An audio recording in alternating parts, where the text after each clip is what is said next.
Welcome to the October 18th edition of the show with no name.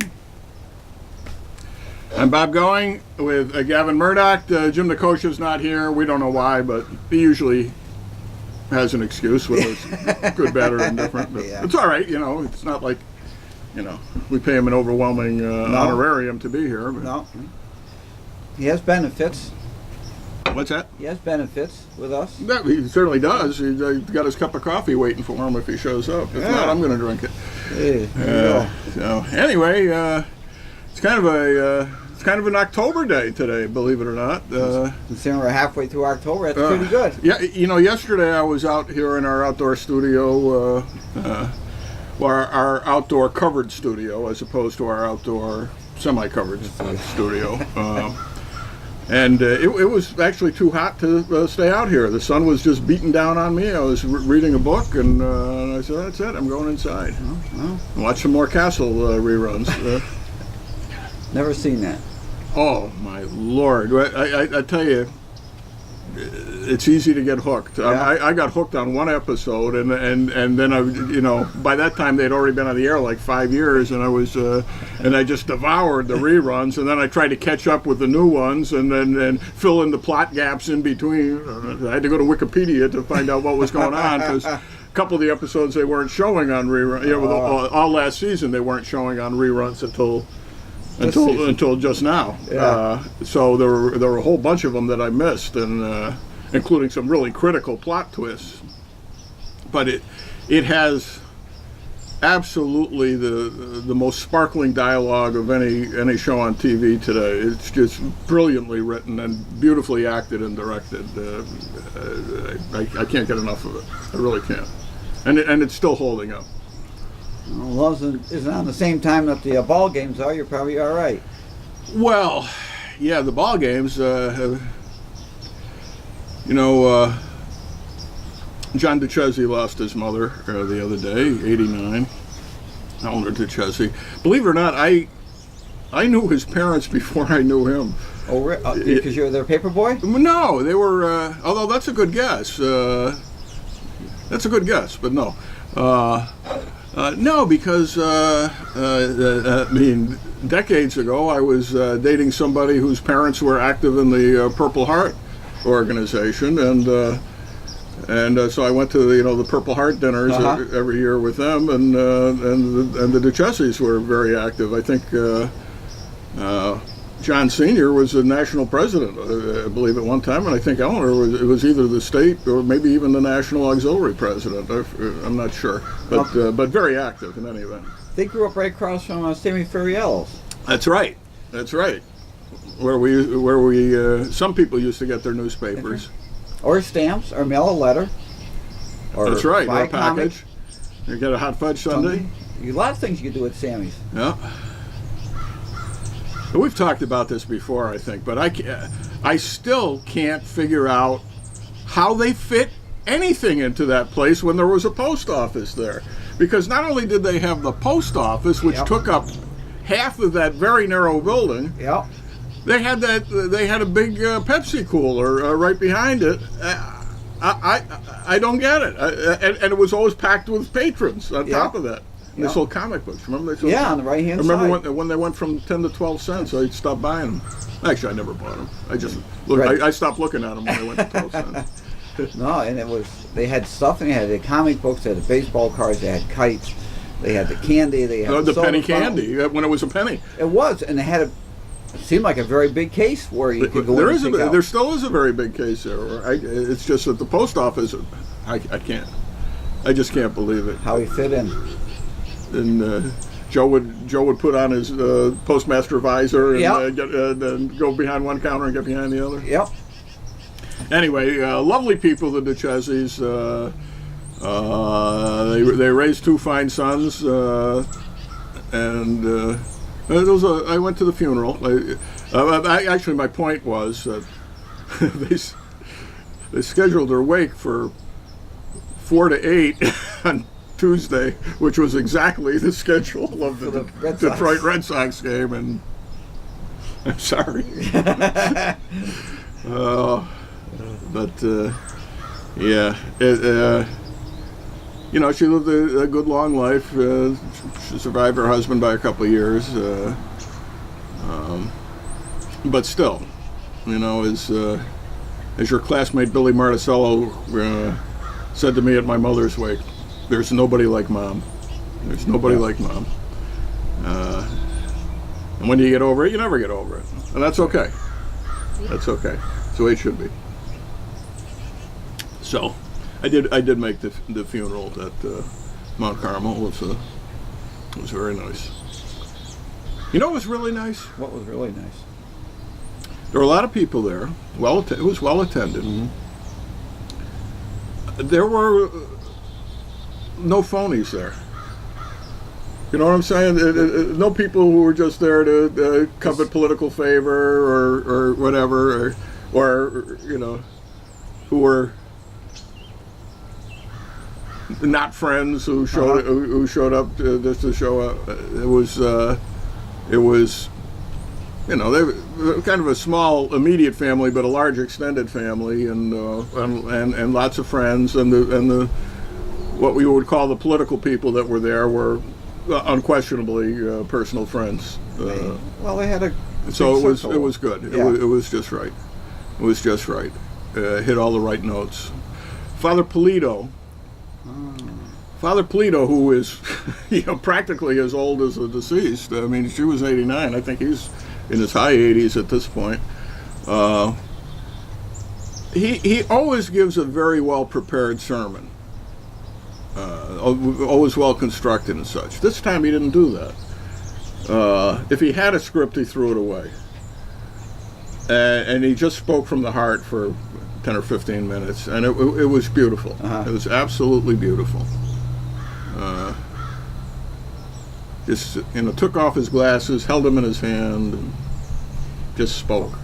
Wise and wonderful. So, I was wearing my black suit all week. Before that, I was at Lillian Slavakis's wake and funeral. She was 98. Her son Lenny was the year ahead of me at Scully. You might remember him. He was a bright but quiet kid, so you know, it's not like he made a big splash while he was there. Flew under the radar. And they're, you know, he was the first cousin to Tony Casellas. The mothers are sisters, and Ann Casellas was there, the sister, and Tony came from Chicago for the funeral. Actually, he was here. He was lucky to be here in time. But they have been inseparable, those two sisters, since I think before Warren Harding was president. I'm not quite sure how old Ann is, but when I say inseparable, I mean you don't see one without the other. You never see one without the other. They stayed they lived in the same house on John Street. I would say most of their lives, a good portion of their lives, and then when they moved off of John Street, they moved to a two-family on Romaine, and Lillian had one flat, and old Tony and Ann had the other flat, and never see one without the other. And the same with the cousins. You know, it's usually four people in recent years, and you know, young Tony and Lenny are 63 this year. Young is a relative term. Young is a relative term. As I learned this morning when I was reading a wonderful posting by James Bergen III. I saw it. Did you see that about his grandfather and his father? And so I commented on it, referring to young Jim Bergen, who's 95. I see him in the supermarket. He's called me a couple times recently, talk about my book and such, and sharp as a tack. I mean, and as wonderful a gentleman as you'd ever want to meet. You know, just a terrific guy. Kind of lives. Well, he lives in the neighborhood over there. Where did you live growing up? I lived on Fairmount, which is 2 up. He lived down on Henrietta, up in the far corner of Henrietta before it made the turn. Any of his kids line up with you? Or? No. Huh? No. His daughter was older. But remember, you know, he walked when I was a kid, I can remember seeing him walking. He was young then, walking through the neighborhood up there, Yeah. and Knollwood and Harvard and up there, He's probably had white hair since he was 40. I thought he always had white hair. Yeah, I thought that's yeah. just how he was. Absolutely. Handsome man, and just a peach of a guy.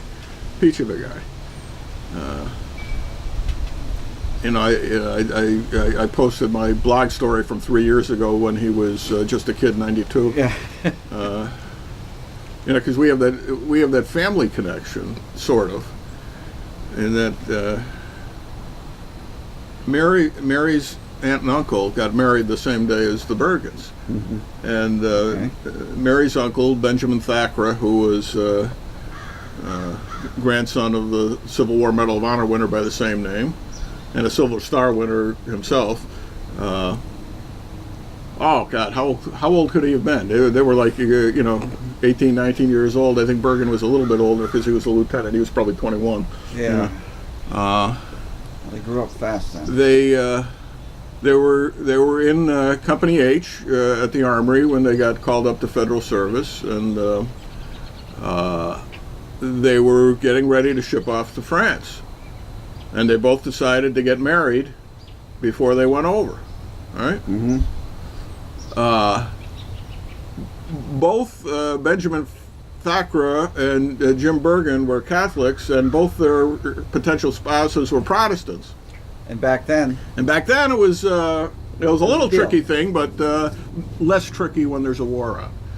So there was no problem in them getting married, but they couldn't have church weddings. They had rectory weddings.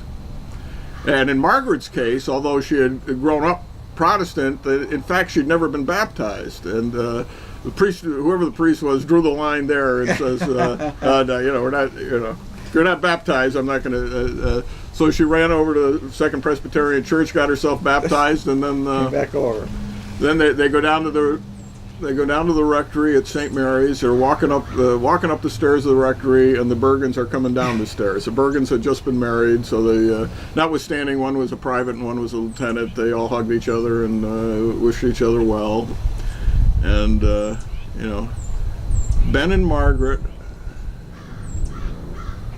were married nearly 70 years. When Ben died, they had great-great-grandchildren. Wow. Okay? And Margaret, I think, was already a resident of Mount Loretto at that point, but she was one of those residents that ran the place. She was, physically not able to get around much, but mentally she was, oh my Sharp. God. And she was piss and vinegar. Just a terrific woman. And Father Gully gave Father Gully, not Father Gully's brother. Father Gully. Not Father Gully's brother. Father Gully. I'm talking about Pastor Father Gully. Father Jim Gully did the mass for Ben, and Margaret's in a wheelchair, sitting in front of the front pew. They put her in. Her three daughters were behind her. We're all still going strong, by the way. They're up there themselves, but anyway. So when it came time for the homily, Father Gully turns to the altar boy, motioned to him. The altar boy brings a chair down, and Father Gully comes and he sits himself down right next to Margaret with his microphone and does the homily from there, directing it to Margaret. And it was absolutely beautiful. And she says, "And Margaret, you've had a good life with Ben, and da da da da. Yes, Father. Yes, thank you, Father. Thank you." Oh wow! And it was really poignant. And when it's over, he gets up. The altar boy puts the chair back, and they continue with the mass. And afterwards, she says to me, "What the hell was the matter with that priest? He couldn't stand up." He did a favor for her, and she said, "What's the problem here?" Oh. So anyway, that's the Ben and Margaret story. And meanwhile, Jim Bergen never got to see his son. His son was born, I think, in August of 1918, and he was killed October 17th. The anniversary was yesterday, which is, God, what, 95 years? Yeah, 95 years, because that's how old Jim is. That's how I always. It's easy to know how old right. Jim is, because he was born just before his father died in 1918, when the war was almost over. Yeah. You know, there was 3 weeks left in the war, and he's killed on the same day that Ben got the Silver Star in the same battle. Really? Yeah. Yeah. So he dies forever young, and the other two lived well into their 90s. Yeah. Now the kicker, which I think is the really most wonderful part of the story, is, as part of the deal for getting married in the church, Mrs. Bergen had to promise that any children born of the marriage would be raised Catholic. Yeah. I'm sure that happened in your family. And notwithstanding that her husband was dead and had never seen the child, and that she was a Protestant all the days of her life, she raised her son Catholic, sent him to St. Mary's, and where he continues to attend to this day. Yeah. Wow. Yeah. Somebody that sticks to their words. Absolutely. Believes what they say. Yeah. That's character. Where do you find such people? Where do you find such people? Speaking of which, we'll get to the topics of this show eventually, folks. But those of you who are regular watchers know it takes a while for us to get into this thing, because there's no rush. That's right. We got 2 hours. Sponsors don't mind. Sponsors that never get in our way. Fine cup of coffee today. I tell you what it was, but it came from 2 different packages, so it's my own personal blend, I guess. Partially decaffeinated. Wait a minute. Anyway, where was I? Speaking of which, you said where do we find such people? I'm assuming as a result of my book, as a result of my book, Where Do We Find Such Men? I've been asked to give the Veterans Day address this year. You are? I'm going to be the principal speaker on Veterans Day down in the West End Park. We'll be there. You performing? Yeah. I am not, but Misha is. Well, that's what I mean. Yes. When I say you, I mean the collective. Yeah, Misha's be. Misha and his agent. Yeah, he's not. He's not going to march in the parade and play through the parade, but he's going to play down at the ceremony. Right. So. He's still good, pretty good, isn't he? Yeah, he is still pretty good. Yeah. Getting better all the time. And taller. He keeps getting taller. Yeah. He passed me, and he's going on towards 6 foot now. So. Wow. Yeah. And he's still a kid. He's only 13. Yeah, he's still a kid. Yeah. Acts like a kid sometimes. Sure sometimes he is a kid. Sometimes he puts on airs and acts like an adult when he's out in public. So. Oh, that's good. Well, that's a sign of some maturity. He knows when to be what. So anyways, I'm thrilled about that. I got a bunch of stuff coming up. I got tomorrow, Saturday, which is probably when you're going to be watching this. I'm going over to the Four Diamonds to peddle my books for the homecoming event. For the homecoming event, then the following Saturday, the 26th, it will be the grand opening of the Walter Elwood Museum Phase 3 or 4. 4. Okay. Or 5. I think for a while they were weren't they in the basement at McNulty for a brief period? I forget. Or they stored the stuff there, I think, didn't they? I think they had them in storage over there. Yeah. But, yeah. Wow, that was a long time ago. When did Fifth Ward School close? Bacon. Well, I taught at not at Bacon. I mean at Barclay. I taught at Barclay after I got out of college. A substitute. I mean, it wasn't like I was a real teacher. When did? So it had to have been before that. So. When did Guy Park close? Because I can remember. Oh yeah, because they've been down there since '68. Yeah. So because it had to have been before that. We went down to Guy Park School to get our sugar polio vaccines when they did those. That's Right. where we had to go to get ours. The little pink sugar cubes that they were Right. on. We went down. I think we had to go down twice for it. 3 times. 3 times, was it? I forget And whether it that's was where every other week or 3 consecutive weeks or something like that. Yeah. We did it at church. Of course, St. Mary's School was right there. Yeah. So I wonder why we didn't go. you were probably going to the Protestant church then. They didn't do that. Anyway, I remember that. Yeah, that was a big deal. It was. I don't know if you remember the Salk vaccine. You're that much younger than me, and I was only 4 or 5 when they started giving that out. 4, I think. I think I was a year shy of kindergarten. I think it was 55. Because the vaccine. The vaccine was announced in 54, and I remember just before school opened in 55. Pretty sure.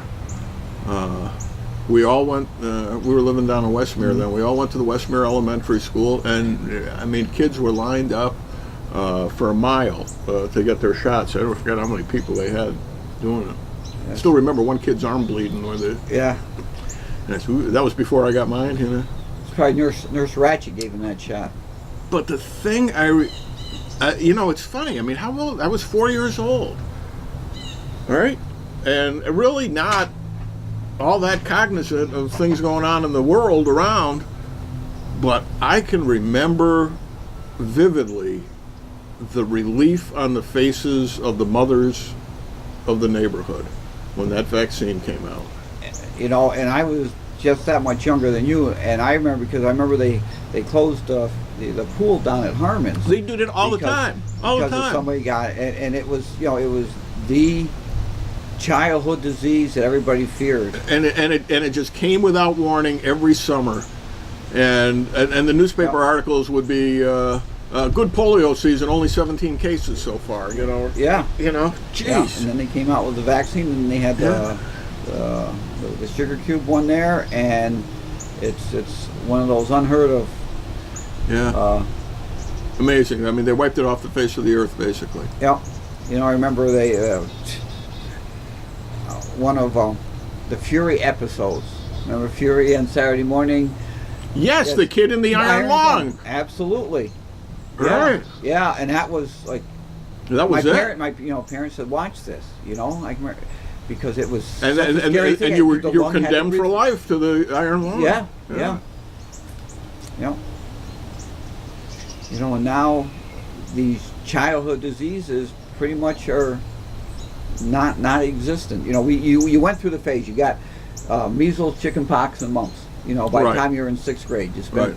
And I never had the mumps. No, I had those for the finals in 3rd grade. I missed my final exams in 3rd grade because I had the mumps. Measles and chickenpox, I remember vividly. And the chickenpox came back to haunt me as an adult. You got shingles? Well, I did, yeah. Yeah. Oh. Yeah, Marina got shingles once. I don't know. I need to speak to my doctor about this because I don't understand the shingles vaccine, how it can work.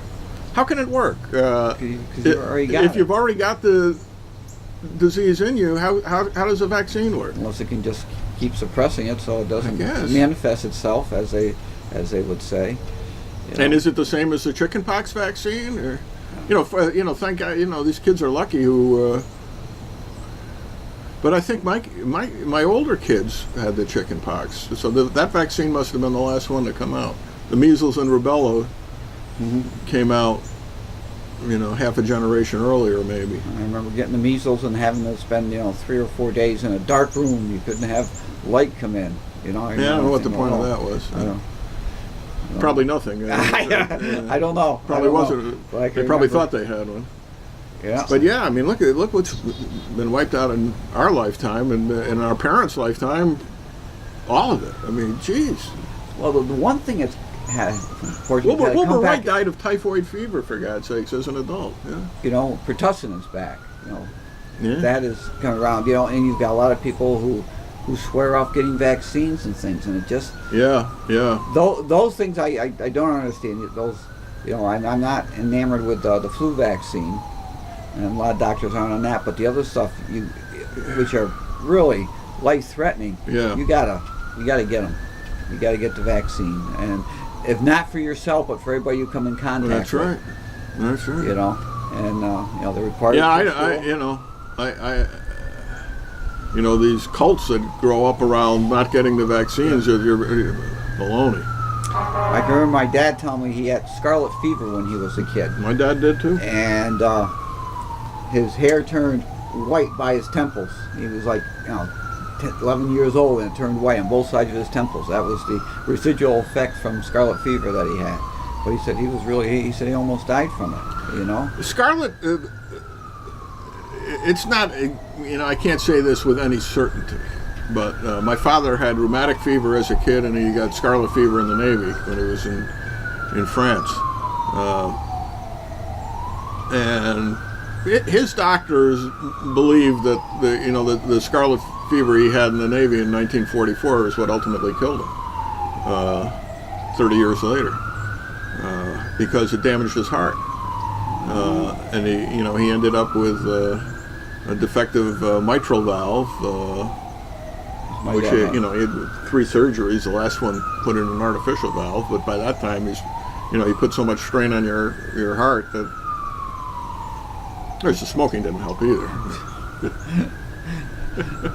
Yeah. That was the other thing back then, and they were supplied with the cigarettes all during the war. That was part of their allotment. Everybody got 2 packs of cigs. At least, yeah. And they're going ashore on D-Day and they're bringing cartons with them. Everybody had them. It was the advertisement for the tobacco companies. They were trying to hook them early. There was and it was pretty blatant. But then everybody smoked back then. Yeah. I mean, it was like, one of the big, benefits they did here in town was the Smokes for Yanks program. And they're unveiling the city service flag. My grandmother is carrying the flag, or is one of the honor. Yeah, she's carrying the flag. One of the, American Legion Auxiliary Honor Guards. My grandfather's marching in front. And as they're marching this huge flag down Main Street, people are throwing coins onto the flag for the Smokes for Yanks program. And then, the newspaper articles are filled with letters from guys overseas thanking the people of Amsterdam for their carton of cigarettes. And at one point, there were so many cigarettes being sent overseas that they were going to be rationed back here. There was a shortage back here, and people were going nuts because they couldn't get cigarettes for nothing. I wouldn't be surprised if some of the boys overseas were shipping their smokes back to the poor folks in Amsterdam. But what a different era. I mean, when we were kids, everybody's parents smoked. Now you see somebody smoking it. What's wrong with you? Yeah, it's strange. Yeah, and it seems like it's almost all women these days. Apparently, for one reason or another, they have a harder time kicking the habit.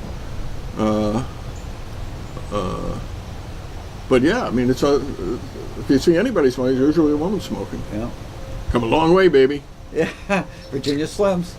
Yep. Yeah. Man. God.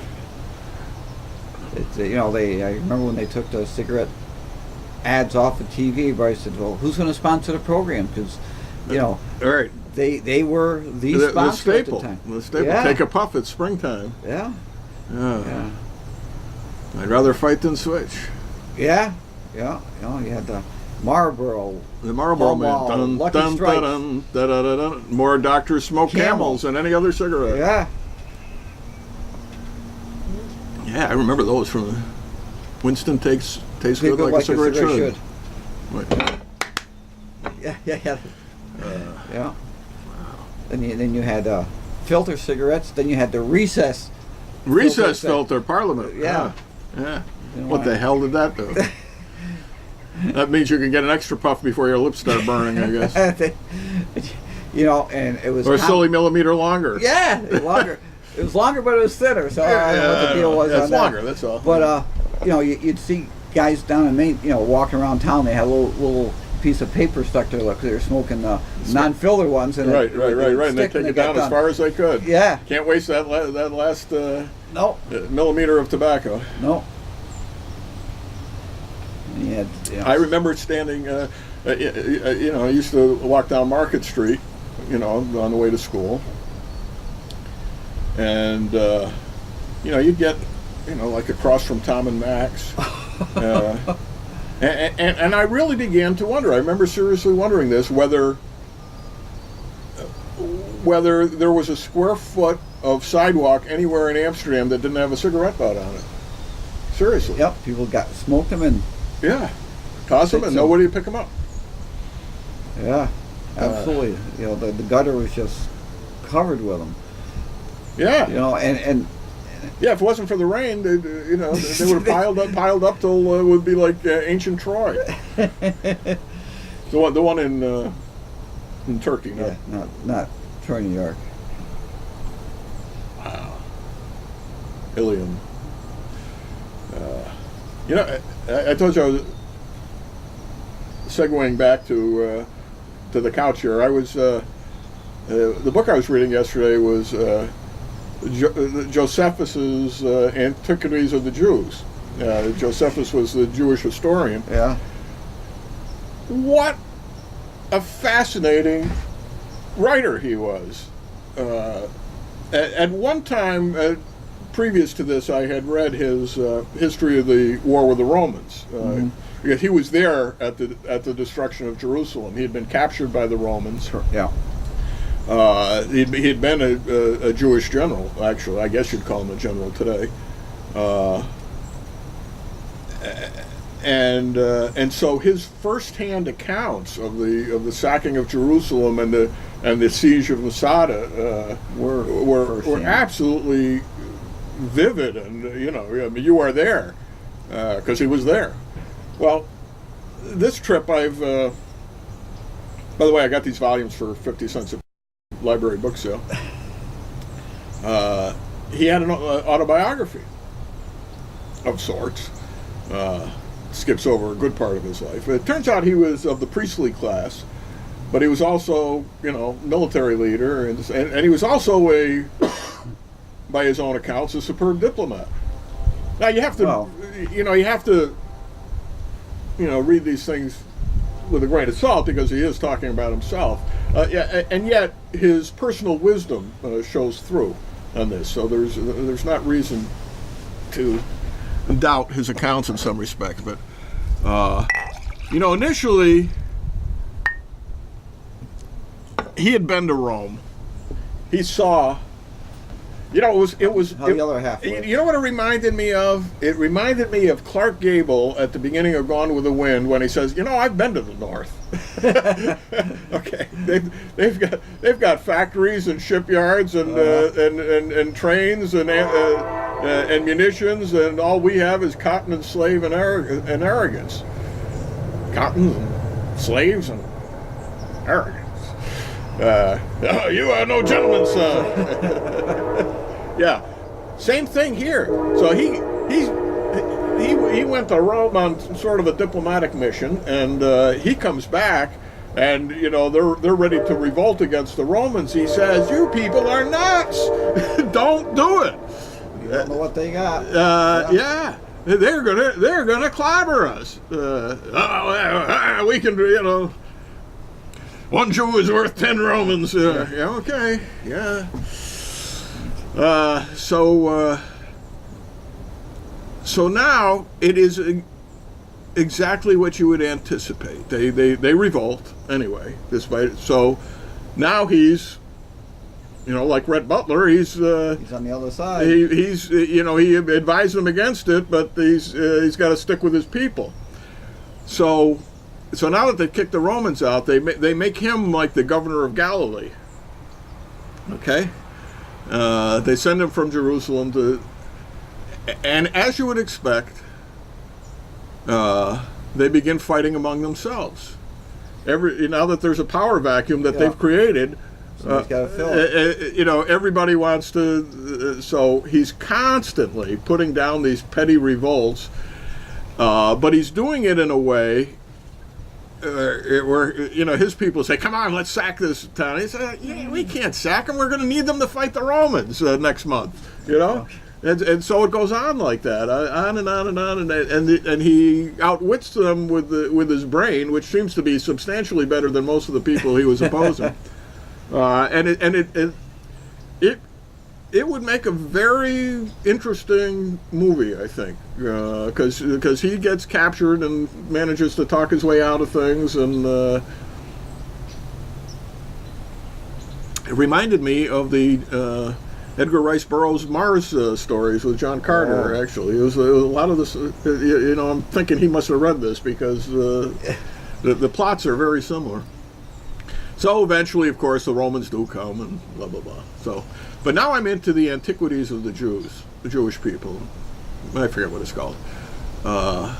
And basically, he follows the script of the Bible, at least as far as I've gotten.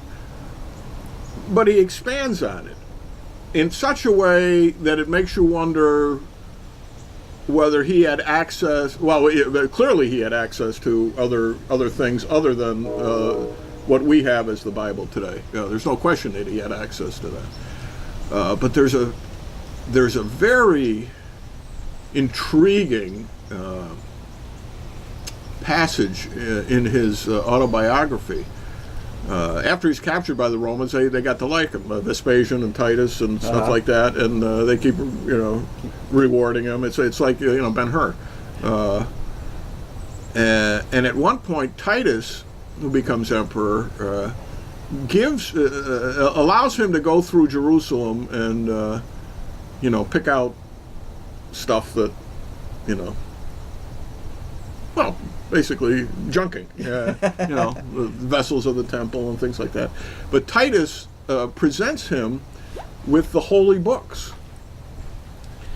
And commentators have speculated that what he was using to write his Antiquities of the Jews, which is like some 20 years, he writes 20 or 30 years after the fall of Jerusalem, so he's writing this as an old man, that he was using the Nehemiah scrolls.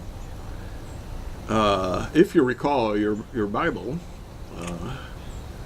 after the Jews came back from Babylon, which was like, I don't know, 500-600 BC. They're restored to Jerusalem, and they're I forget whether they're reconstructing the temple or the palace or the king's palace or whatever, and they knock down a wall and find the sacred scrolls, which were the books of Moses. Not, I'm sure, in Moses' handwriting. But nevertheless, he had bad penmanship, I heard. Yeah, it could be. But in fact, just think about this. We're talking 600 BC, and these have been stored in the wall. Lord knows how old those actual scrolls were. Okay, and there's in one of the books of the Bible, one of the history books, Nehemiah reads this and realizes what the law of God is, and how they've lost it during this trip to Babylon, and gathers all the people, and from sun up to sundown they read the sacred scriptures to the people. Those may have been the exact documents that Titus presented to Josephus to write this book. Which would really be an extraordinary thing that it's preserved this way. Yeah, several hundred years old when he got them. Yeah. Maybe 1,000 years old when he got them. Yeah. And of course, who knows what happened to them after that? Probably they got, sacked by the Muslims at some point. But remarkable reading, and he also adds in what other writers of other nations have said about the events that are portrayed there, because for example, Abraham is the father of the Arab people as well as the Jewish people, and there's an expanded account of Abraham's visit to Egypt, and also an intriguing thing that's not in the Bible, which talks about how Abraham, he credits Abraham with being the philosopher who decided there was only one God. And in fact, the monotheistic religions do seem to spring from Abraham himself. And he talks about how he discusses this philosophy with the learned men of Egypt and convinces them of the same thing. Now, I haven't, gone back and checked the dates of these things, because nobody really knows when Abraham lived and when some of the, there are chronologies put down in the Bible which may be speculative.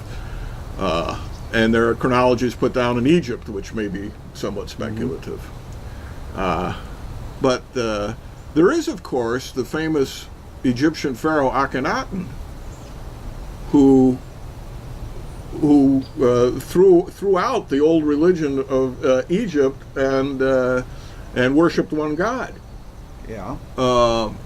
And he reigned for a long time, and as soon as he was done, the former priests revolted, and went back. And thus came King Tut. Yeah. Yeah. Ankhetem, Amen.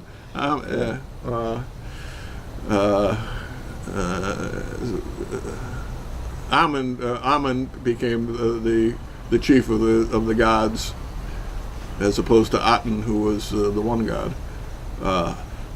But we think of that as a modern discovery. That in the 19th century, as they're starting to uncover these inscriptions in Egypt and the burial tombs, and realize that something really cataclysmic happened during that time period, whenever it was. But here, Josephus is writing about the same thing and credits Abraham with he was the guy. And why not? I mean, that makes as much sense as anything. Yeah. And then he also talks about how I don't know if it must be in the Bible. There's some of these genealogies you kind of skim over when you read it, but it talks about the troglodytes descended from Abraham. That sounds like something from H.G. Wells, doesn't it? The troglodytes. How one of these some of these troglodytes ended up in North Africa and were hooked up with Hercules. Okay, so but we know. I mean, we have reason to believe that a lot of the mythologies of ancient times were based on real people who were made godlike and through folklore and legend. Right. And it's hard to separate fact from fiction. Just like we know that Daniel Boone and Davy Crockett really existed, but are all the things that we hear and read about him, is that accurate, or is that kind of right? Yes, that's right. Even in recent times, we've embellished the stories. That makes them the dime novels about Davy Crockett were around in his lifetime. Yeah, absolutely. He was even in a play about himself. Yes, that's right. Yeah, he was on Broadway, I believe. Yes, I think it was. I think he was. Or New York Theater, anyway, whether it was Broadway or not, or whether they thought of it as Broadway as we do. So, I mean, if we can see it in our very recent past, logic says that the same thing was true then. And the further away you get from the event, the more embellished it can become, and more easily embellished it can become. I mean, and the more you have to make it interesting, because you don't have that close a connection with it. Right. You need to make it relevant for you. So we're going to tell you a little bit like this about it. The Alamo. Well, yeah, there was an Alamo. Yeah, there were 186, give or take, a few guys there. Were all the things we read about what took place in there accurate? I don't know. We don't know. Well, there's only one witness who escaped. Yeah. And there's been a lot. The stories, the stories are always written by the winner. Right. So certain things are minimized and certain things are emphasized. So I'm sure that the same thing is in the Bible. But just imagine if the library at Alexandria Had not been burned. Yeah. What a quantum leap would have taken place continually based upon the mathematics that was there, the sciences there, the healing arts that were there, the architecture was there, the sciences. I mean, there was just so much there that we don't think of people knowing a lot back then, but they knew tons and how things had to be rediscovered. Right. And some things probably have not been rediscovered.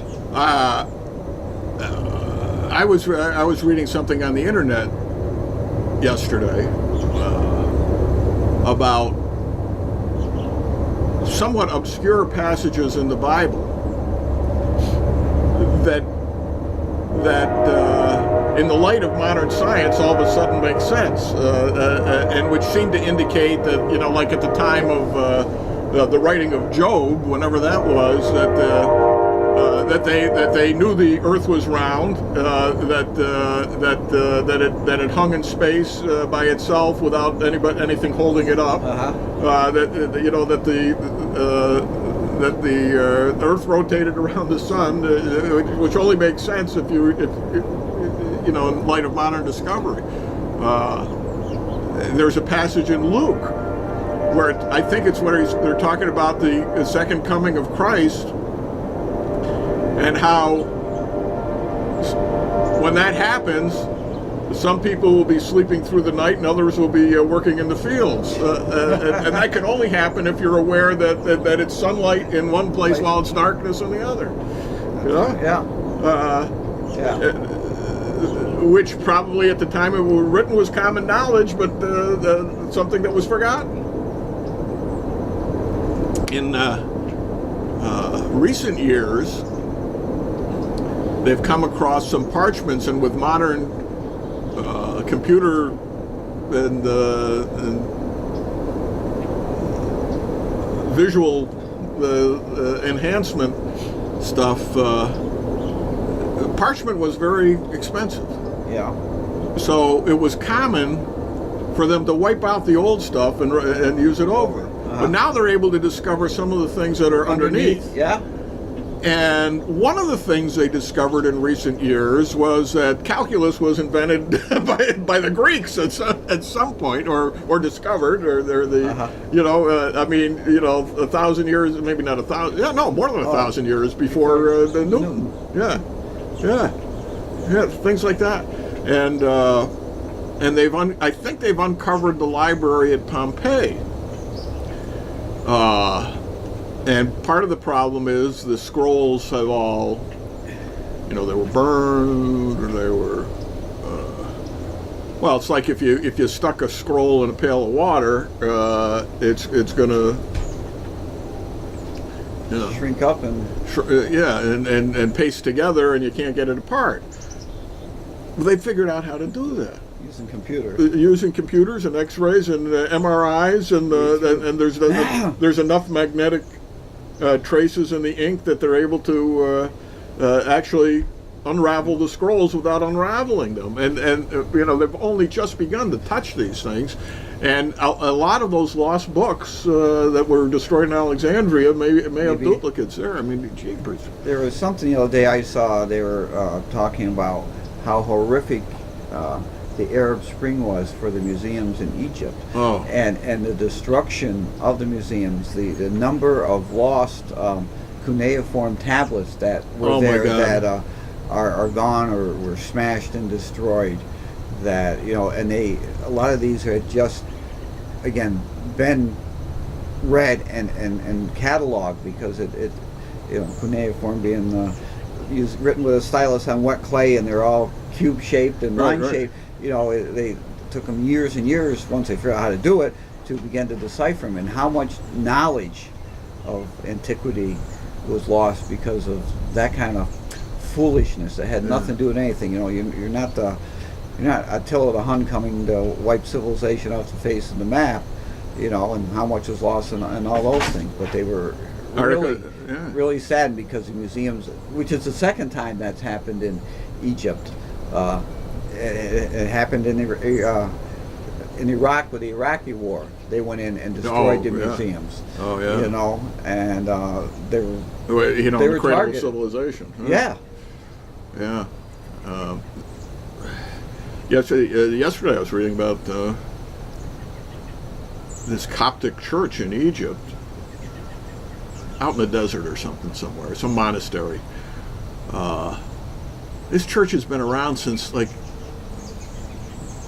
before Muhammad, like 600 AD. Mm-hmm. Okay, it's been in existence, and they have paintings in the church from that time that have been covered with 2,000 years of grime, and that have been painstakingly restored. And you know, so restoring them is number one, and preserving them is number two, to preserve them from the mobs. Which, you know, it just boggles the mind what people are willing to do to destroy. Look what the Taliban did to those. Oh yeah, the Buddhas. Yeah. Oh. It just, you know, and I find, I guess if I had another life, I'd come back as an archaeologist. I took archaeology in college, and I really enjoyed it, you know. Yeah, me too. I never took it, but it was always been my favorite subject. I worked on a site one summer, and it was just, it was exciting. And you know, again, if I had to do it again, I'd do that, because it's just so fascinating, digging up and examining what you found and what, you know, how did it get there? Who utilized that projectile point? You know, what was it like? You know, there's just so much information out there to be found. Wouldn't you like to be with Schliemann at Troy? Yeah. Oh, find that treasure. Oh man! Unfortunately, they refound the treasure. Several years ago. I guess it's more than several years ago now. With the wife and I went to England and went to the British Museum. And among other things, you know, you walk in there, here's the Rosetta Stone. Yeah. You know, but then, you know, I'm wandering around by myself, and all of a sudden I come across the cuneiform tablets of the Gilgamesh epic. And I'm just staring at this in awe. You know, because this is thousands of years old. You know, among the first writing, it's about, you know, the epic flood, you know, that we read about with Noah. And you know, this is like one of the great discoveries and the great early pieces of literature. And here it is. You know, it's not just something you read about. No. There it is. And so I get back. I was still family court judge at the time, and you know, I had a bunch of the lawyers in my office telling them about the trip, and I'm recounting this, and I'm getting all excited like I am now. They said, you know, the Gilgamesh epic. And I get these stares back at me, and there's a long pause, and finally one of the lawyers said to me, can I ask you a question, Judge? I said, sure. Did you happen to notice whether anyone else in the British Museum was around you when you were doing this? I said, no, I didn't see a soul. That's what I thought. Yeah. You know, so for me, it's just this exhilarating thrill, and for anybody else walking through there, it's a piece of clay block, you know. But the Rosetta Stone, without that, look how much we wouldn't know. Yeah. It was the only way. Hello, Mrs. Going. The only way. Wife. The wife. The wife. The first wife. Yeah, the first wife. The first wife is here. Okay. Okay. How much, you know, without that, none of the Egyptian hieroglyphs could be read. Right. No, they had no idea what it was. Right. So who was the guy? So what I was saying earlier, you know, what we know about Akhenaten, we didn't know before Napoleon discovered Napoleon's troops discovered the Rosetta Stone. Who was the guy that made? he's the guy who had to be heralded. I mean, because it was written down in 4 languages, Right. and you're able from that to translate, Right. and then from there to learn everything. You know, it's It just unlocked thousands of years of history. thousands of years of history, right then and there. Yeah. That's right. That's right. Well, good thing Billy Rosetta found it, huh? Billy Rosetta. Was that his name? No, it couldn't be. Must be Francois. He was Francois. French. Jacques. Jacques Rosetta. He was probably Corsican. Yeah, but what a... Why is it called? It was probably moved to some place called Rosetta after that. I don't know. I don't know. I don't know what the maybe it's reason found is. near Rosetta, Egypt. Yeah. I don't. That doesn't sound right. Yeah, but maybe one of our listeners could find out. Maybe. And put it Or up we and let could us know. Google it ourselves. We could- That's yeah. But, I mean, just think of that. Oh, You know. What- the damnedest things clog my mind. One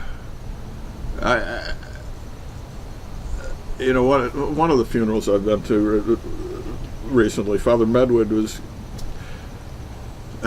talking about George Gershwin writing Rhapsody in Blue on the train from New York to Boston, and how the sounds of the railroad moving started making music in his head, and by the time he got to Boston, he had already plotted the whole thing out in his head.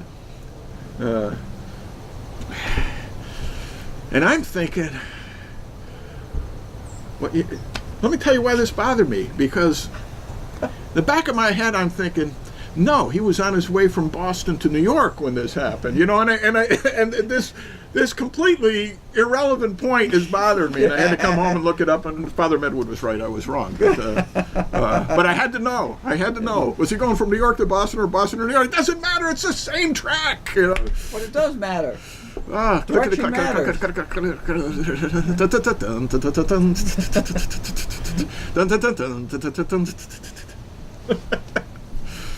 God. Oh. It was a good sermon. It was a good point. What time you got? 12 o'clock. Let's just run over and we'll do one program today. You know why? Because I've noticed that people are skipping the second hour. Wow. Yeah. Just have to get them hooked in and just keep them there. Yeah. without getting a Check chance them in. to turn away. Right. So let's talk about something important. We just Let's did. see. All right. Before it ends, and it should never end, this is one of the greatest baseball series ever between the Red Sox and the Detroit Tigers.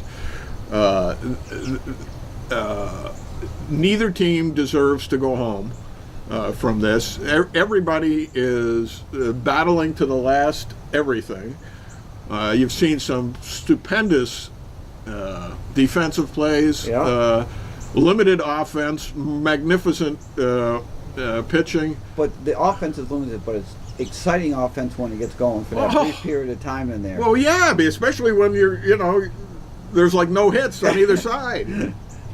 They're going to have the iconic picture of this World Series. That'd be one of the iconic pictures of baseball ever. With Hunter's legs up and the cop's hands up. Yeah.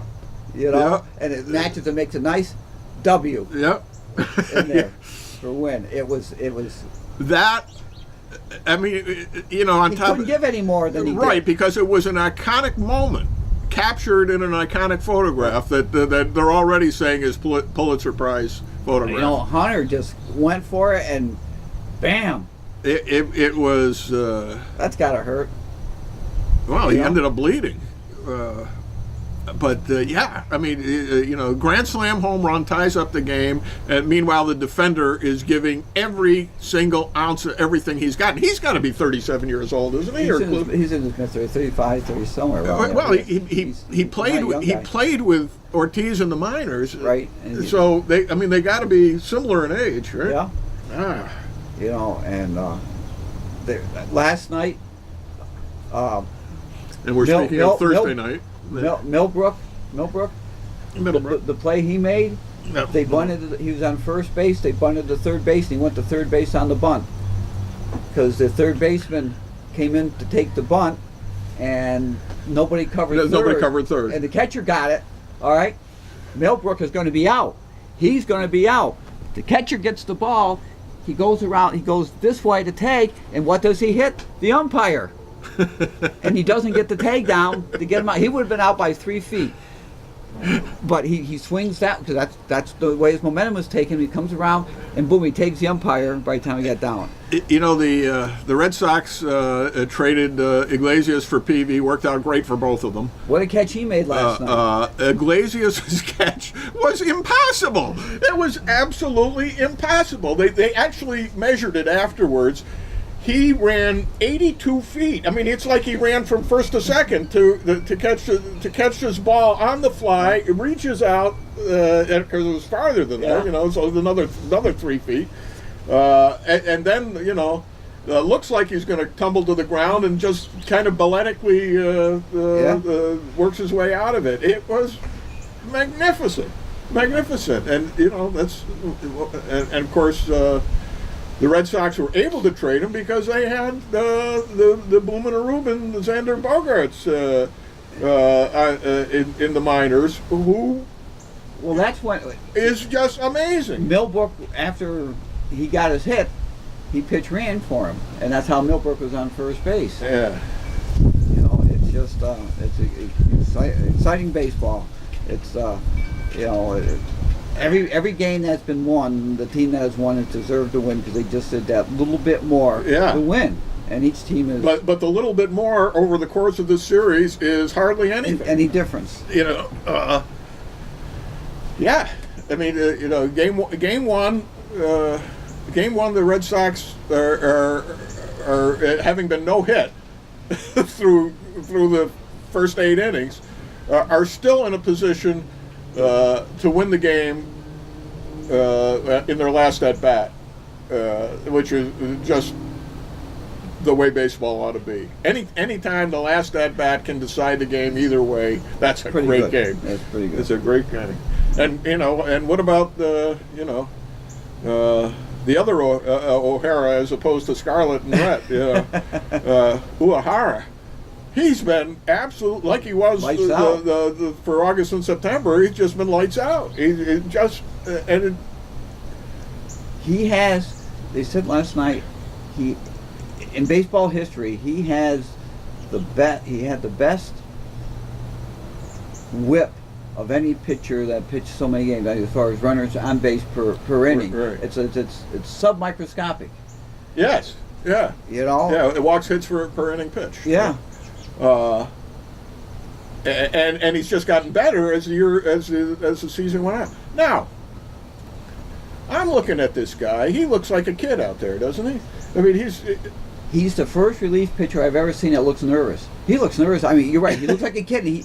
He's got that. But he's trim. He's cool. So Mary's looking him up while we're watching the game. It's great having these iPads. You can watch the game. As a matter of fact, you can. For a while, we had the WEEI Red Sox broadcast, radio broadcast, instead of having to listen to awful Tim McCarver and Joe Buck over and over. McCarver really ought to be retired. He's just. Which is too bad because when he started, he was real good. Yeah, well, he's way past his prime. I mean, God, this guy was catching for Bob Gibson in the '67 and '68 series. That's a long time ago now. And I can remember him getting him on a St. Louis Cardinals baseball card back when I was a kid, and I was fascinated because the color was so bold. That red with the birds on it. It was a beautiful red card. Wow. Hate St. Louis, but wow, what a great card it was. Well, they've always had good-looking uniforms. Yeah. Well, that's what there was an article. Did you see that the other day about that? They were talking that the 4 teams left all have iconic uniforms. They haven't changed. They haven't changed for 70 years. Yeah. Yeah. Yeah. And the only other team that's been like that has been the Yankees. Theirs have been true, but you've got all 4. Detroit with the Gothic D, Boston. The Dodgers with the Dodgers script across the front, and St. Louis with the birds in the bat. They say they haven't changed. If you drop the guy back from then, you can say, yeah, that's what these guys, the teams are. And they're 4 classic teams. Yep. No interlopers like the Marlins or the Rays. And the Red Sox have never faced the Dodgers in a World Series. And they probably won't this year either, but it's you possible. don't know. At Dodger, it's 3-2 the other way. They're Anything going can back. happen. Kershaw's going tonight. You know, he pitched a great game last time. Gets beat 1-0. You know. Yeah. So they get some of the bats going. Well, yeah, like Verlander the other night, Shapers. He gets beat. What more does a guy have to do? Not turn it over to the bullpen. Yeah. That's their first thing. But it's just been it's great. You know, the only sad thing is we can't sit there in the afternoon and watch the game. You know, you can't put your transistor radio earpiece I know in there. Because I remember when transistor. Who's got that transistor? we had Sister Alicia Marie. Oh, God bless her. Okay, A she saint. told us, look it, we can get all our stuff done, and for the last 10 minutes, because you got up 2:10, he said at 2 o'clock you can listen. But I don't want to see nothing till then. The games Well, probably 2-10 started at 1 back then, right? Something like that. Well, yeah, when they played in Yankee Stadium, they did. Yeah. 1 o'clock starts. I remember. And they always were playing in Yankee Stadium. Yeah. But we got that, and she let us for 10 minutes. We got to listen before we got out of there. You know, it was a big deal that kids could relate to. I mean, here, how many times I don't see the end of the games. It was midnight last night. Oh no! I got to tell you, I was watching it. I was watching it 3 different places. The Mary had it on in the bedroom. I would move into my office from time to time, and I had it on the computer going. And then I had to put the dog out, so I ended up finishing watching it downstairs. I fell asleep on the couch before the end of the game. There's like half an inning to go, 3 outs to go, and then I wake up and there's something else on the TV. So I had to switch over to the MLB channel to find out what happened. Yeah, that's terrible. God, That's terrible. yeah, It's wrong. it is. You Well, know. it happens, but it's when it's that And- way. and it's- Oh, you know. What really made me laugh on this same subject was when they were playing the 4 o'clock game, which was 3 o'clock in Detroit, right? Yeah. There were all the commentary was about the shadows between the pitcher's mound and home plate, and how this affects, of course, and then of course then it was cloudy, so there weren't any shadows, but they actually had guys. You know, they're recreating indoors what the shadows look like on the MLB channel, and I'm thinking, this was every game when we were kids. You know, that was just part of the game. The pitcher got an advantage whenever the shadows were between home plate and the mound. But honest, if the sun's not shining in your eyes when you're batting or cranking ball, the shadows really don't mean anything. I think it's been contrived and supported by the media. It really, I mean, I've played like that. It's not that big a deal. It's the only big deal if when the sun gets low and you're in your eyes, you can't see. You got shade. Right. That's it. Or when you're batting. But the shadow itself, it doesn't. And have I don't think there are really no circumstances where the light is in their eyes when they're at the plate, is there? No. I think all the ballparks are aligned so that doesn't happen. And they all got the black. Well, here's the other thing. Is that really necessary that the day games they cut out the 200 seats because in straightaway center? I don't buy it. They're just concentrating so much on the ball. You don't see that. You don't see the extra peripheral stuff. You really don't. You know, any more than. And so what? So each pitcher has the same advantage, right? You know, any more than Joe Pepitone lost the ball from third base in the short sleeve shirts when they played the Dodgers and you had the era there. He made it. He booted it. All right, he booted it. You know, now there's some indoor stadiums that when you walk up, those are far more. You can't. Right. See. But they're not playing in any of those places. Well, the Tampa Bay Stadium is ridiculous. I mean, the series now. It's Yeah, nothing. yeah. But yeah, those ceilings are awful. Yeah, and the crazy rules about if it hits on this side of the ring, it's that, or if it doesn't, ring if it goes over the ring, then it's fair, and then it's playable. If it hits the Otherwise, ring, it's a home run. Oh, jeez. Yeah, Tampa Bay is the one that's got the crazy. Tampa Bay is crazy. That stadium's crazy, and of course the old Minneapolis stadium, they were constantly losing at. In the Bay, yeah. But that's part of the game. It makes it interesting, and nobody has an advantage. you know, when they built the Astrodome, Yeah. they had a glass ceiling up there, and that was going to help the grass grow in there. I think keep it rich. Well, one, they couldn't see, so they painted it over, and they painted over the grass side. Do you know who made the first AstroTurf? I did know the answer to that. It's pretty close to us. Go ahead. Mohawk Carpet. Is that right? Yeah. Yes, it was. Yes, it was. Did your grandfather design it, or? No, he didn't. No, he didn't do that. He didn't design that. No, because my dad was working there, and that was in the early '60s. But the Mohasco ended up getting the contract and making that the first artificial turf for them. You know, and they had, Which was never more than a rug. it was never more than a rug, and that's where those guys with sliding get those bloody rug burns from. You know, but now, I mean, you got this artificial turf that they play on. It's a synthetic, but it's got sand and rubble in it. Right, ground right, up right. car Right. tires in it, and you can slide. You don't get Right. rug burn from that per se, any more than hitting Right. it and getting it. But that doesn't cause it. Well, I was up in Syracuse one year, I think for judge training, and we were just down the street from the dome, so a bunch of us went up there and walked through the place. Uh-huh. So it was an off day,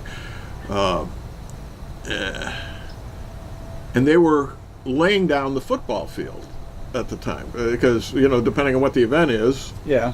Yeah, and it's strips of carpet that they then attach together, or however they do it. I don't know, Velcro or whatever. The base is concrete. It's like, Yeah. the rug was like this thick. And I'm thinking, how do these guys not break every bone in their body every time they hit it? Because there's no give in it at all. Yeah. At all. It's just indoor, outdoor carpet. Like you'd have on your back porch. Holy moly. Or kitchen floor, Yeah. Remember, when people had rugs in their kitchens? That was a stupid idea. Worked for me when I was a rug cleaner, but Yeah. Yeah. that was a stupid idea. Every time you drop, Something wet on it. yeah, or eggs, you break eggs on it, then you have to shampoo the rug. Well, that's what I did. I cleaned many a kitchen rug, and I haven't seen one since. Yeah. Or do you want to? Well, okay. Something posted this morning ranking the upstate school districts, and out of like 460 upstate school districts, ours ranked I think 419 or something. Oh, really? I didn't see that. Was Yeah. that on Facebook? You saw that, right? Yeah, I didn't see yeah. And somebody posted, some business group posted it, but it was based on 4 years of. Four-year graduation rate, number of advanced classes. Well, 4 years worth of different scores from the education department.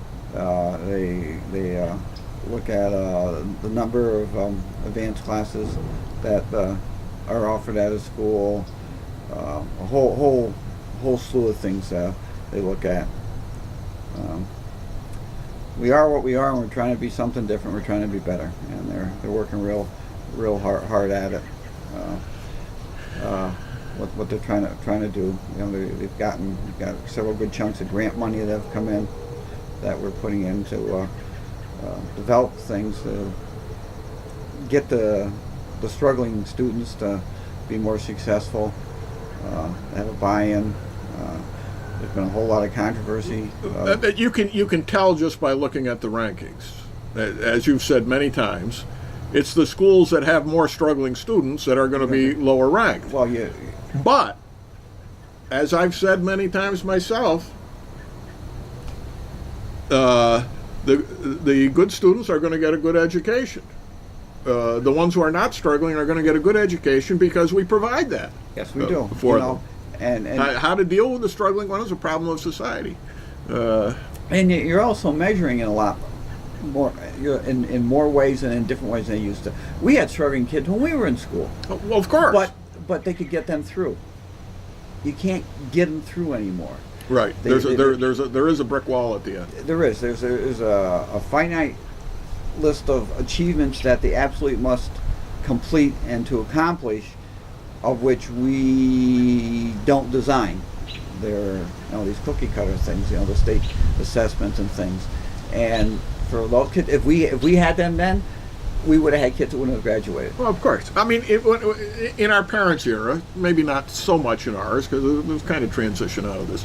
There was kids that had a college prep diploma, essentially, is what it was. Mm-hmm. And I guess that's what the Regents diploma probably was when we were there too. But then there was the school diploma. Mm-hmm. And then there was a technical diploma on top of that. Yeah. So, you could put in your time and get something out of it. But putting in your time doesn't. But they made a real distinction between those who were prepared to go to college and those who weren't. And colleges now are complaining that they've got kids who are not prepared for college. The number of colleges that exist and the number of students they take in has changed so drastically. Oh yeah. We had kids in our classes that weren't college prep, weren't ready for college, and they didn't go to college. But if they had all these colleges like they do now, they would have attempted to go, and they would say, "Well, how come these kids aren't ready?" Yeah. There has to be some kind of standard that you're actually looking at to see what's taking place. It's different. It started with the GI Bill after World War II. There were a whole mess of colleges sprang up. Mike Riccio went to a college that no longer exists, and trying to think what it was like. What's the matter you? Well, it was like that. It was like Amerigo Vespucci College or something like that.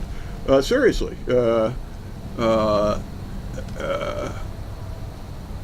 And I forget where it was. I think it was in upstate New York someplace.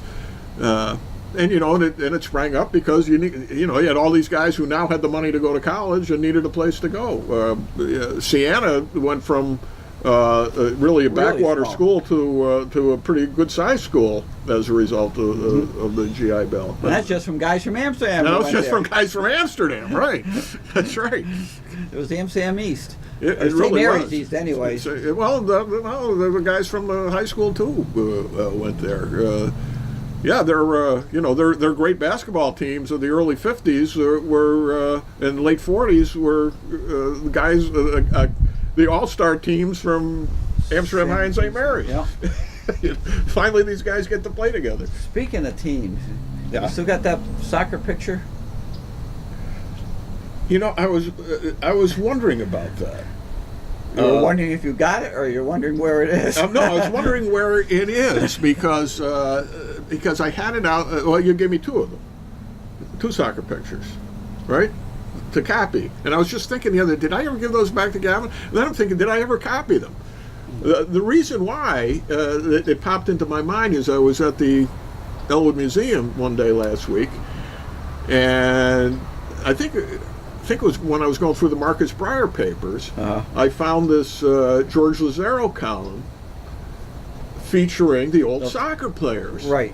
And I had that old gang of mine. Something like that. And it was, the guys we've been talking about and that I wrote the book about. And Willie Herside is in it. And it had a bunch of pictures of these guys individually and collectively. And I said, this is great because now I may have enough information to identify most of the ball players for those two pictures you gave me. So the answer is no, I haven't copied them yet, but I will give them back to you when I'm done with them. Okay. And the reason I asked you because I was looking for a picture this week, a picture from when my oldest son was playing soccer, and I don't know. I can see it. It's color. I can even tell you who's in each of the spots, but I can't find a picture. But I was going through my grandfather's stuff, thinking, geez, I may have stuck it in there, and I found a picture of a baseball team from back then. I must have been the high school baseball team with my uncle Bus in there, and I said, geez, I got to put it up on Facebook. 'Cause everybody's putting all this old. So I got to put that up. And I said, where's my soccer picture? Bob Going has it. Yeah. Wow. So anyhow, yeah, I'm not worried. I I got a bunch of stuff that's missing in my little office upstairs. It's not missing. No, it's there. It's just, all, I know everything is in this room Yeah. someplace. you know, that's how my room is. With the too. possible exception of my one running shoe that the dog ran off with. But yeah, my room's the same thing. I know it's in there. I just got to find what pile and which section. Well, among I other things, I stored it. moved the bed out of there because it was Luis's room. I moved the bed out into one of the other rooms when we had some company coming. And a lot of stuff I had on the headboard. So I know exactly where things used to be. Yeah. And I have the slightest idea where I put them. But then I got stuff piled in. Yeah. Piled in. That's how great minds work. Yeah. There was actually a study of that. Was there? It proved what we all know intuitively is that the guy with the messy desk can find what he's looking for faster than the person who's got everything filed away. That even though it appears to be chaos, it has its own rhyme and reason to it. Huh? And that, unless somebody messes up my desk, I pretty much know where something is. Keep your paws off it. Yeah. Because as soon as you clean it up and file it or get rid of it, you're going to need it. Absolutely. That's sometimes be in my downtown office, I'm looking all over for a file, and then say, well, maybe I'll check the file drawer, and sure enough, there it is, right where it belongs. That'd be the last Why place. is it there? That would be the last place I would expect it to be. But that's where you found it. And that's where I found it. The last place to look. Yeah. Anyway, so we had a lot of people come down to the board meeting the other night. Oh, I School board saw meeting. that. That was primarily dealing with the bacon issue. Yeah, that was the prime one, and also a couple people spoke about the uniforms. But the main issue was bacon. And one of our board members had created a framework for the examination of and decision what's going to be done at bacon. And he had this very well laid out. The people were very pleased with it because they saw that it wasn't going to be some kind of, we're going to do this and that's it. It's going to be, really carefully examined to see how we can maximize, how it's being used now in conjunction with what we'd like to be able to use it for and what we have to do to get it there. So it's going to be, we're going to have input from the community, going to have community forums, we'll have meetings with the people who are using it there and come up with something to utilize it. And though it will be an upgrade up there, I do not in any way think we're going to lose what we have up there. It has become something in a very short period of time that it never was before or it was never envisioned, and that's a real community home place with what this wishful thinking has come up with. I'm often critical of the current city administration. And even things I like, I don't always like the way they do them. Having said that, it's nice to have a recreation department that is actually providing things for people to do. Correct. And I think while I'm not sure it's always money well spent or the way they spend it. The fact that we have these programs down in the East End and in the West End is good. It's good, and there are times you don't mind paying taxes if you're getting if something is. Yeah. Even if I'm not getting anything for it, at least it's providing things for the community and it's giving back to the community. It's providing opportunities for those we've recognized need to have opportunity, so that other things don't happen.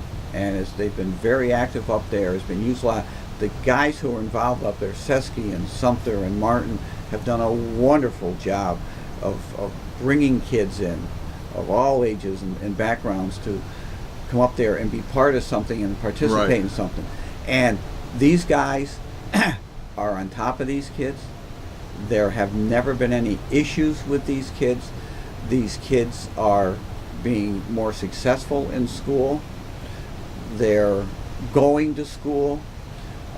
These guys are trying to, ensure that that's taking place, because if you're not, you ain't coming here and you ain't playing.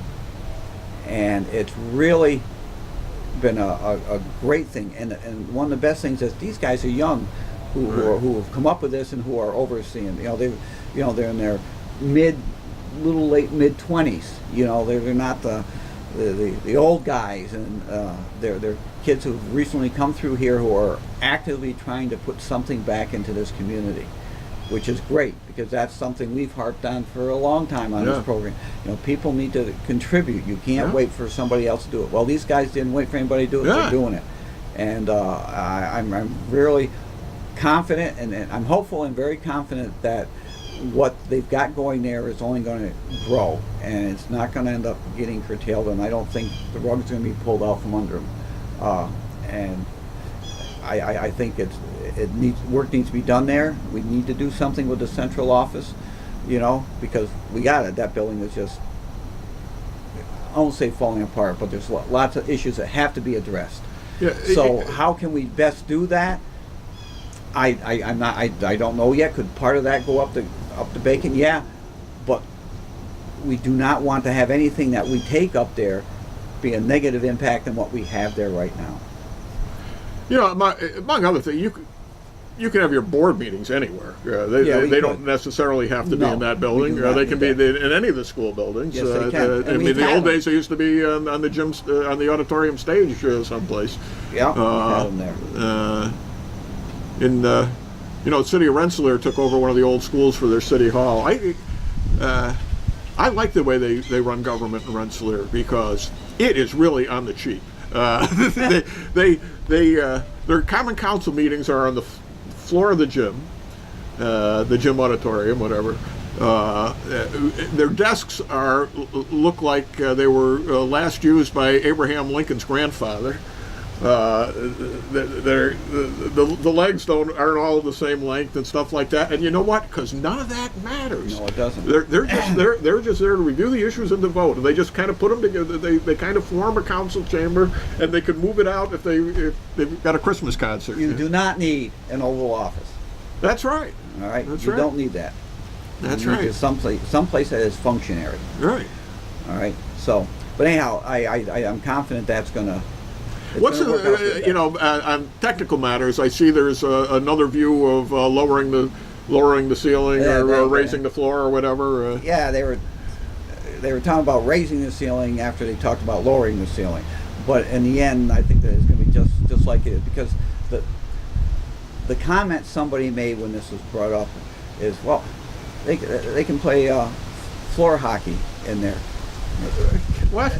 Yeah. What? Come on. Okay, it's a gym. It's a basketball court. That's what you can play volleyball in there. I mean, there's things that kids actually want to do. It doesn't matter if you can play marbles there. Nobody's going to go there to play marbles. Exactly. Okay, you got to have it. So that isn't going to be. That's going to be dealt with. That won't change, because that's one of the big drawing points. Because they talked about the sports camps they had. They had for soccer. They had basketball. They had a baseball camp up there. They got everything going, and it's. I won't say it's being run on cheap, but it's not costing a whole lot of money to have it. Yeah. And it's giving our kids opportunities to do things that they want to and enjoy. So I think that's, in the end, it's gonna work out. I know people are concerned. I think in the end it's going to work out real well. Back in the mid '70s, when there was a lot of federal money available through the community development program, the city redid what's now Shuttleworth Park. Okay. And they have all these envisioning things, and blah, blah, blah, blah, blah. And what they ended up doing, among other things, is moving the tennis courts to the parking lot and the parking lot to the tennis courts, redesigning the ball field and wrecking it, and lots of other money. But we have to do something for the seniors. It can't be just for the kids. Yeah. So they put in shuffleboard. They put in shuffleboard courts over by where the girls' softball fields are now. Well, how's that worked out for them? As far as I know, no one ever used the shuffleboard courts ever. A few years ago they just quietly disappeared. Okay, they're no longer there now. Well, you know what is there? What? They've got a volleyball. Well, the volleyball net is there. I've seen that used. Yeah, gets used. Yeah. Nobody plays shuffleboard. Nobody plays shuffleboard. You know what? I've never seen ever any place. Is that on the advertisement for cruises, anybody ever playing shuffleboard. Right. And that's only in the advertisements for. Yeah, because nobody Right. plays on this shit. Right. I don't know. I played it somewhere when I was a kid, Yeah. and I can't remember where. It wasn't in here. At least I think so. Maybe I didn't. Maybe I'm just imagining that. Maybe a bad dream. Might have been on Gilderland Elementary or something when Jack Bauer was my gym teacher. Anyway, so now the 80s roll along, and we have this big flood on the Chuctanunda Creek that wipes out the wall going down toward Guy Park Avenue Extension, and the water from the creek flowed down Market Street. Uh-huh. It was really bad because the old factory wall gave way. The assistant city engineer at the time concludes the only way we're going to get state aid for this is if we make it a park. So they make Kirk Douglas Park solely for the purpose of getting the money to rebuild that wall. And it worked, and it actually became a very popular park. At the time, they thought no one would ever use this park because it's on the other side of the highway, Yeah. and well, They do. it turns out they do. Well, we can't just have it for kids. We got to do something for the seniors. They put in another shuffleboard court. They put in another shuffleboard court. And how's that worked out for you? Never used. I don't know if that's still there or not, but it was never Now, used. if the people had an understanding of the community that they're trying to service, they would have put bocce ball. Well, they did. That one they did put a bocce ball court in. Yeah. Is, Kurt Douglas, is Yeah. there a bocce ball? I don't know if it's still there, but Oh. they did put one in. I mean, yeah. look at Yeah. And I say yes. Yes, they understood the community, right? Except I don't think that's ever been used either. Well, because hauling your balls up the stairs is, nobody. People who play bocce don't do that. I mean, rock your ball And of course, down they've got the other places to play bocce. That's right. Got some nice bocce courts. Although La Cucina took their bocce courts out to make more parking, and I think that's been a great loss for the community. Did you take it out? Yeah. Is that because he couldn't have a connection with that in the bar and drink while I you're don't playing know. bocce? I don't know what the reason is, but they got more parking spaces now, which is all right. It's a nice restaurant. Yeah. But yeah, you're absolutely right. You gotta know the territory, and you get these outside planners come in, and all the local politicians say, well, okay, well, we got to do that, or we won't get federal aid. Got to do something for the seniors. Gotta do what's going to be good, best for here. Yeah. Because down at Harmon Field there on Brookside Avenue, they had shuffleboard in there. They never. The things that got used were the jungle gym, The jungle the gym was very teeter-totter, much used. Yes. and those swings. And the they were swings. huge swings. Yeah, they were huge swings. They were Great huge. swings. Yeah. Yeah, I mean that. The monkey bars.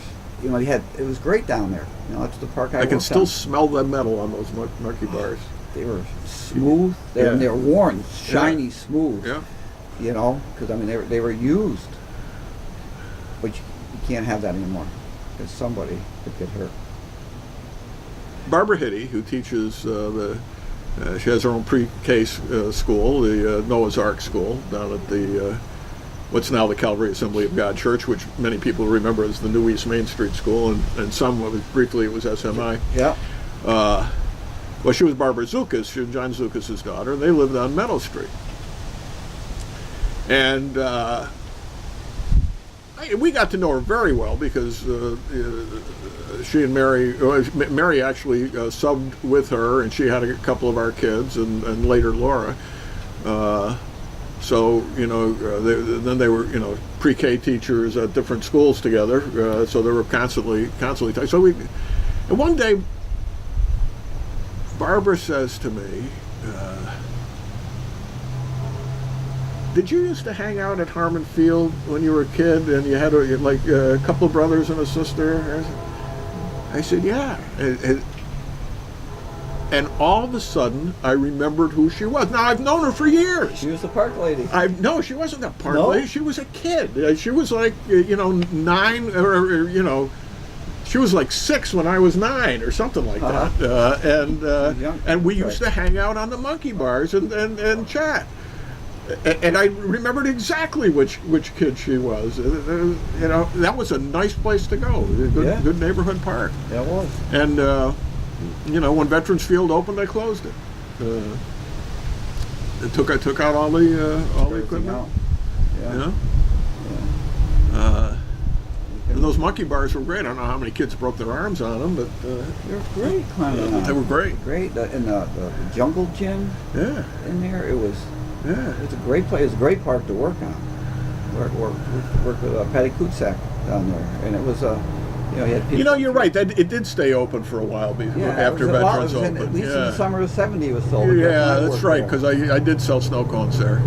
But Yeah. they did try to focus most of the rec activities up at Vets because Right. they'd have the puppet show up there, the Right. doll show. Was all always the up. stuff that used to be at Harmon's. Yeah, and, you know, Yeah. and they tried to encourage the kids from each of the parks to go up there on that particular day. I think it was a Wednesday. They'd have all those things up there. You know, so you had that.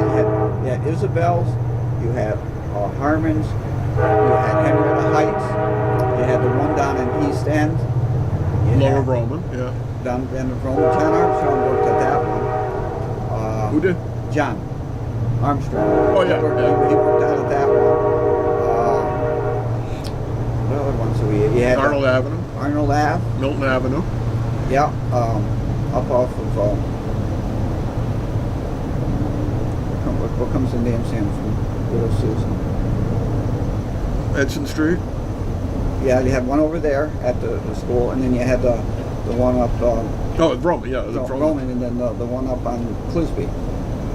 Yeah, the McClary School. Clary's, they had one up there. Yeah. So there's probably about 8 or 10 parks that Oh, they sure. hired. They had 2 people on Sure. every park. Veterans they gave more because they had the pool up there. They gave more staff up Well, there. they still had the pool at Roman at that point. Did they? Yeah, yeah, that was still there. Yeah, So it was. that was very shallow. And at one time they Cousins Park too, because they had the wading Yeah. pool down there. Yeah. But that was gone by the time I was selling snow cones, which is when you were in the parks. Yeah, yeah. It would take you all day to go through there. Then you had to go back and do it again at night to go all the softball fields. Well, yeah, I made the rounds. We had 2 trucks. One would stay at the pool, and I usually had the one that traveled. Yeah, and I'd make a couple rounds during the day, and then at night they'd have the softball games, and we'd run around, and Yep. that's where the real money was. Yeah. Yeah. You know, 15 cents a piece, right? I got 25% of the take. All right. Unless I sold more than $100 worth, in which case I got 30% of the take, Oh. which would give me like $30 a day. Right? Whatever. If I got sold $100 Yeah. worth of snow cones, just think about how many snow cones that is at 15 cents a pop. Though we also sold popcorn, also for 15 cents. About 700. You know. About 650 snow cones will get you Yeah. $100. Yeah, yeah, for to get 30. If I was lucky. Yeah. You know. So I maybe make $20 a day. And actually, most of the money I made between the close of school and the 4th of July. After that, everybody was gone, Everybody went on vacation. except for the night. The daytime was very very limited. Nighttime, you still had the softball games. Yeah. Those were good. I worked my way through college doing that. It paid for my college, selling snow cones. I graduated with more money than I started. It was ridiculous. Ridiculous. That's even living there for a couple of years, room and board. But it was fun. But yeah, I hit all those parks. Trying to think of South Side. Seems to me their park on the south side was on that Lanzie's lot, which just got turned into a parking lot. Is that where it was? I'm pretty sure. And isn't that where the summer basketball league played too? Wasn't that down there? Wasn't that played on the south side? I think you're correct. Yeah, I think they did. I wonder what happened to those ball courts. Those were clay courts, I think, weren't they? Or less. No, I think you're right. I think that's where they did play the summer games. And the city never owned that. Of course, the city didn't own a lot. A lot of those were just school district properties. Wow. Oh yeah. And the park people always got free snow cones. Blue raspberry. That's the best. Sunshine in a bottle. Really. That was my favorite. That was my favorite. Probably sold, probably half of what we sold were cherry. But, Yeah, cherry was good too. but the blue raspberry, to me, that was just magic. Yeah. Magic. Magic. Yeah, that was good. Once wrote an ode to blue raspberry snow cones. Hey, what time you got here? 11:45. Oh, that's enough. We never got around to, what went on in Washington this week or any of that stuff. Not a whole lot went on, just a big mess. Just a bit. I think doing what they ended up doing was the worst of all worlds. I do They too. solved I mean, anything. it's like Taking a I'm hand- sorry, we're taking a stand. What is the stand you're taking? I don't know. Well, what the heck did that? And they accomplished nothing, and now it's the same thing's As a going matter of fact, it came out worse, if you ask me, everybody because hates them. I mean, a month ago Boehner's position was that forget this continuing resolution stuff, and we'll take our stand on the debt limit like we did last year and got something out of it. They ended up giving that away. And now this law they just passed allows the president to raise the debt limit at will, unless 2/3 of the Congress says no. Well, guess what? That ain't ain't gonna gonna happen. What? What'd you give that away for? They're just all looking at the polls, and that's it. How about you? And they said, some of them said that. Well, as a result, I think 2 or 3 of the Republican senators are in deep trouble next year. They're going to have heavy primary problems. I think Graham is toast. Vegas. Well, we looked at the polls, and the polls said that people were mad at us. Look at the Well, how about you decide what's the right thing and then do that, Well, they Holy never- crap. Yeah, we never figure out what the right thing is going to be. You guys got elected to stop Obamacare. You didn't get elected to make a statement about it. You could have done that from your podcast, for God's sakes. Yeah. Yeah. This is, What are we paying you for? So you can say yes? the worst thing that happened is We're against it, but we have to vote for it. he got reelected. He's lame duck, and he can do any darn thing he pleases because there's no fallout no matter Right. what happens to him. He doesn't care about anybody else. Right, he's committed a host of impeachable offenses with his handling of the government, and yet that's not going to happen because there's no way the Senate would ever vote for impeachment, even if it switched to Republican at this point, because there's too many go along, get along, Washington inside the Beltway types. Yeah. I'm sick of it. I'm kind of glad I'm not under party loyalty to them anymore. Anyway, that's enough for today. Hopefully Jim will be back someday. We're going to do the radio show on Tuesday, WCSS 14. Or no, am I not going to be there? You said you weren't going to be there. Well, it's still going to be on WCSS1490.com, and Gavin and Jim will be there, hopefully. Yeah. We'll be there. And then next week there'll be no podcast on Friday because I'm tied up in court. But, Okay. so you're going to have to savor this for a while, folks. We'll be back in November. We'll be back in November with more of the show with no name.